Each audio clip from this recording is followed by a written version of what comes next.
Today I'm going to talk to you about these. This is a Raspberry Pi. It's been a computer that's been around for probably roughly about 10 years. This is the latest model. It's a 4B.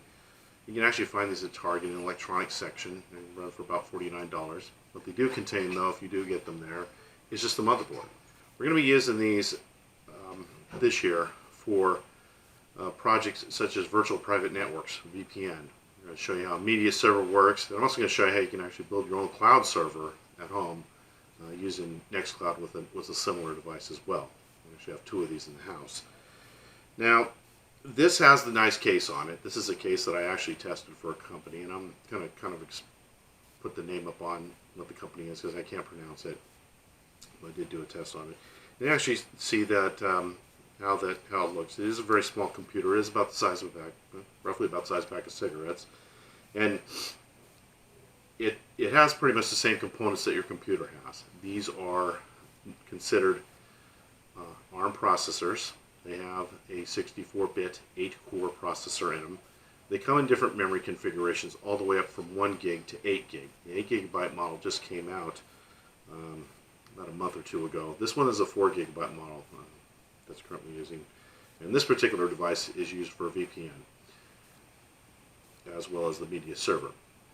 Now there's going to be two different operating systems that I'm going to show you with these devices in this video series. One is going to be the Raspbian operating system that comes with the device, and then there's also going to be Ubuntu, which we're going to use for the Nextcloud server system. These are Linux computers. These are not Windows computers. They are very low with memory resources that they use. They do have a lot of benefits in terms of security. A lot of people do believe that there's a lot more security to these devices than other devices out there. And Linux isn't anything new. It is a derivative of the Unix operating system. And during the 80s, when I was getting into the computer business, we were doing a lot with Xenix, which Xenix was actually became Linux. And it was Microsoft's idea to take over the Unix operating system from the phone company and use it with a lot of the x86 devices, the 286s and 386s and the 486s. And they were actually used to run a lot of the dumb terminals that we did use on a couple of offices that I worked with back in the Seattle area during the 80s. But as Windows came around, most of that system died off pretty quickly. As Windows took off during the 1990s, there were several companies that were working on taking the Xenix and the Unix platform and converting it with a graphical user interface to create Linux that we use today. There are a handful of some of the companies that you'll see. Next, when Steve Jobs left Apple, certainly a lot of what he did with Linux is in the Apple operating systems. Now, Sun was another big one. They used a lot of their stuff with Java, MySQL Server, and developed a Linux system as well. And a lot of those assets are now in the hands of Oracle. Red Hat was another big one. It was a paid operating system to use. That's now in the hands of IBM. Ubuntu runs an open source one. They also have a paid one, but it is free, and that is one we're going to be using. And Raspbian, which is another open source version that is of no charge that comes with the Raspbian system. That's another version that we're going to be using with this project as well. So I'm going to go over the parts that are used on a Raspberry Pi, so that you're familiar with what these devices contain. Now, there are two ways to purchase the Raspberry Pi. One is strictly by the motherboard. The other way is the kit. If this is your first Raspberry Pi, it's a good idea to get the kit. Not only will you get the motherboard, you'll get the heat sinks, the memory card reader, the power supply, and the case. If you do decide to buy the motherboard and you decide later to get everything else for it, I don't know if there's really much of a savings to it or not, but if you look around on eBay, yeah, there's a possibility that there may be. If you have any questions about it too, you can always email me as well. Since our examples are working with the cases, I'm going to show what it all looks like once it's all fit and put together. Now, on top of the case, you will see a fan. Now, these fans run on two different power options. One is 3 volt, one is 5 volt. If you use the 3 volt power supply option, it's going to run a lot quieter than the 5 volt. Sometimes the 5 volt is used for video games and people that overclock the Raspberry Pis to do graphic intense work or other options. We're not recommending that in this video series to do that because it can ruin the board, and if you do have a warning, yes, you can get a warning with these devices, it will damage that as well. But for what we're doing, the 3 volt option is fine. So in the front of the Raspberry Pi with the case on, you're going to notice there's 4 ports in the front. One is for the power supply. The other 2 are 2 micro HDMI ports. You can support dual monitor on here. Now with the micro HDMI ports, there is a little bit of a limitation than what the standard port has. So sometimes they're not going to be able to support audio or power to them, or just a video signal. And which is the reason why there is an audio mic port with this device as well.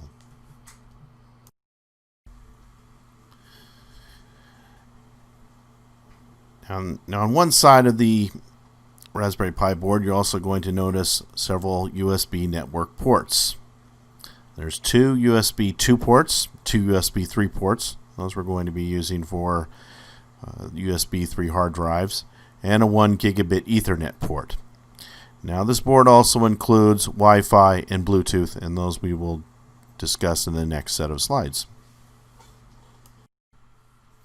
Now the next section is going to go over the motherboard and show you where all the parts are. Obviously this is going to be important because this is where all the heat sinks that you get with the kit go.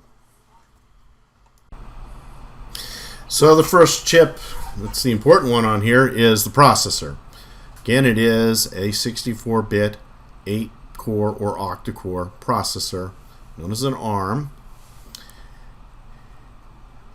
The next chip in the upper left corner is the RAM, or the random access memory. And there's different combinations. They go around all the way from 1 gig up to 8 gigabytes for this particular motherboard. To the right of the processor is the video chip, and it does run HDMI, and I also understand it does do 4K. The rest of the remaining chips on the right of the video are the chips that control the Ethernet, the Wi-Fi, and the Bluetooth. Yes, these devices do have Bluetooth and Wi-Fi signals that you can use as well. Now the last piece of hardware I'm going to cover on the motherboard is known as the GPIO. Those are those pins that are on the top part of the motherboard. There's only 2 things that they're being used for right now. One is the fan, and one is also being used as a clock that we're using on the cloud computer. The reason is that because there was some money that was saved when they made these cards, so there isn't a battery-backed clock device on here, but you'll see in the some of the other videos a Raspberry Pi that has one that you can get very reasonable on Amazon that can work to serve that purpose. Now the power for these devices is a USB Type-C cord, very similar to the ones you use with most of the Android devices that are on the market today. There is a bit of a difference though in how the power cord should be that may not apply to your phone. The one that works for these particular computers must have 5.1 volts with a minimum of 3000 milliamps. If you get the kits on Amazon with the board, you'll have the correct cord to run it. Some of the cases, if you buy the case separate, there's also one that you can purchase as well. Anything less than this cord will cause an undercurrent. That means if you're running the 5-volt ones that are typical because they do have the same power that a USB on a computer has, it may not have enough power to run the computer. An increase in amps can damage the computer, so it's a good idea to stick with these specs. Next thing is the heat sinks. Now there's some cases that have a built-in heat sink into them, and there are some cases that have heat sinks that come with them. And if you look in the diagram closely, those little gold specks on there, those are the heat sinks that were used for this particular device. And now there are a lot of nice things about these, and it does keep the computer cool, especially when you use them with the fan, and I certainly encourage them to be used.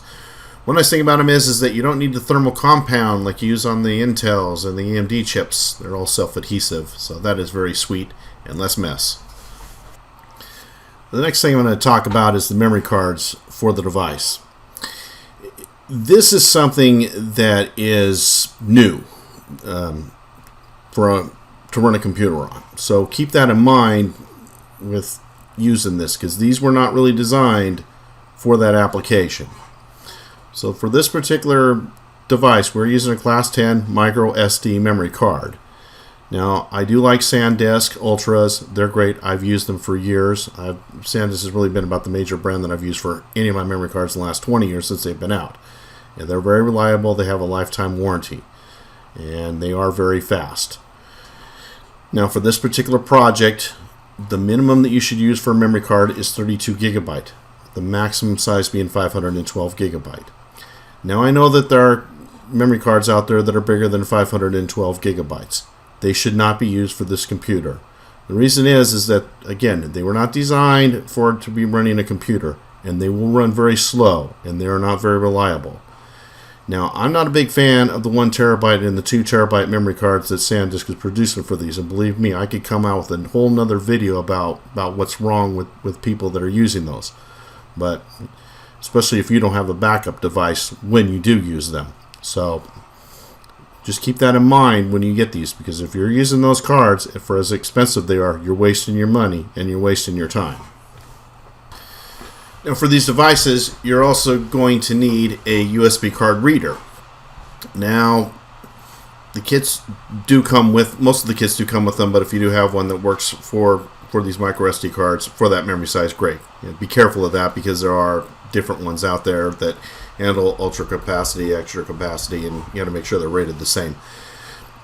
It's always a good idea too to have a backup memory card, because with these machines it is easy to clone the card to this device if there's anything that goes wrong with it. And there are a few examples that may be covered in the video series to show that is being done. So that's another reason why you want to stay away from these lots of expensive memory cards, because if you have a 512 gigabyte memory card, it's best to buy 2 and not just 1.